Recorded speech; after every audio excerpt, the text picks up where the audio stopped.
July August অভ্যুত্থানে আহতরা সব সরকারি প্রতিষ্ঠান থেকে সারা জীবন বিনামূল্যে সেবা পাবেন বলে জানিয়েছেন স্বাস্থ্য বিষয়ক প্রধান উপদেষ্টার বিশেষ সহকারী অধ্যাপক ডাক্তার সাইদুর রহমান। আহতদের সর্বোত্তম চিকিৎসা সেবা নিশ্চয়তা দিয়ে এ সময় তিনি জানান, আগামী 5 দিনের মধ্যে এ নিয়ে লিখিত রূপরেখা দেওয়া হবে। বিকেলে সচিবালয়ে এক বৈঠক শেষে এসব কথা জানান তিনি। রেজওয়ান ফয়েজের রিপোর্ট।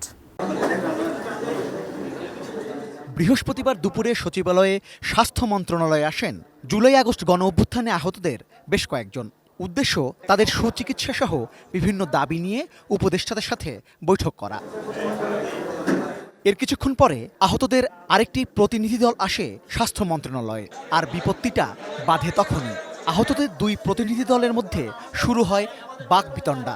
যে সমস্যা তাকে বললাম যে আপনি কি আহত, সে বললো সে আহত পায়ে গেছে, কোনো প্রমাণ দেখাইতে পারতেছে না। আর সে কিভাবে সমন্বয় দাবি করে যারা আহতের কোনো সমন্বয়? সবাই তো আহত ভাই, আহতের আবার কিছু সমন্বয়? আমি ওদেরকে বলছি যে আপনারা সবাই সমন্বয়ক, আপনাদের করে নাম কাইটা দেন।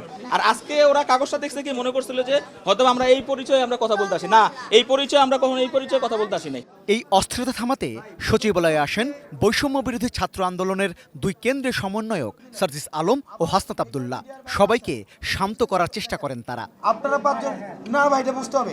অবশেষে নির্ধারিত সময়ের প্রায় 2 ঘন্টা পর তথ্য উপদেষ্টা নাহিদ ইসলাম, স্থানীয় সরকার উপদেষ্টা আসিফ মাহমুদ সজীব ভুইয়া, স্বাস্থ্য উপদেষ্টা নূরজাহান বেগম, উপদেষ্টা মাহফুজ আলম, সমাজ কল্যাণ উপদেষ্টা শারমিন এস মুর্শেদ এবং প্রধান উপদেষ্টার বিশেষ সহকারী অধ্যাপক ডাক্তার সাইদুর রহমান আসেন আহতদের সঙ্গে বৈঠক করতে। অ্যান্টিব্যাকটেরিয়াল অ্যাডিটিভ যুক্ত সেরা ওয়াটার ট্যাঙ্ক বিশুদ্ধ পানিতে ব্যাকটেরিয়া জন্মাতে দেয় না। আহত যারা তারা দীর্ঘদিন ধরে হাসপাতালে আছে, তাদের এক ধরনের ট্রমা আছে, এক ধরনের অনাস্থা আছে, নানা কারণেই তৈরি হয়েছে।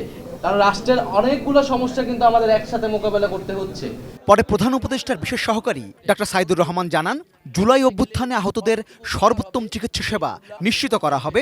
দেয়া হবে ইউনিক আইডি কার্ড। একটি ইউনিক আইডি কার্ড থাকবে, যেটি ওনার কার্ড তৈরি হওয়ার পর থেকে সকল ধরনের সুবিধা প্রাপ্তি নিশ্চিত করবে। চিকিৎসার ক্ষেত্রে উনি দেশের সকল সরকারি প্রতিষ্ঠান থেকে সারা জীবন বিনামূল্যে চিকিৎসা পাবেন। আহতদের চিকিৎসায় কোনো ধরনের গাফিলতি সহ্য করা হবে না বলেও সতর্ক করে দেন তিনি। আপনাদের চিকিৎসা সেবা, আপনাদের সেবা প্রাপ্তি, আপনাদের অর্থলাভ সকল ক্ষেত্রে যে কোনো ধরনের গাফিলতির অভিযোগকে সর্বোচ্চ গুরুত্ব দিয়ে রাষ্ট্র বিবেচনা করবে এবং এটার সঙ্গে অভিযুক্ত ব্যক্তিদের সর্বোচ্চ শাস্তির বন্দোবস্ত করবে।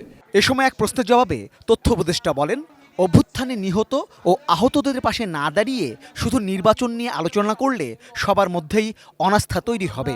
এই সরকারই তাদেরকে সর্বোচ্চ সুযোগ সুবিধা নিশ্চিত করতে পারে, কারণ এবং এই বিশ্বাস তাদেরও আছে। তারা সেই জিনিসটাই আমাদের কাছ থেকে বারবার চাচ্ছে, কিন্তু যখন নির্বাচন বলে বারবার রাজনৈতিক আলাপ আনা হয়, এটা সকলের ভিতরে এক ধরনের অনাস্থা তৈরি করতেছে। রেজওয়ান ফয়েজ, এটি নিউজ, ঢাকা।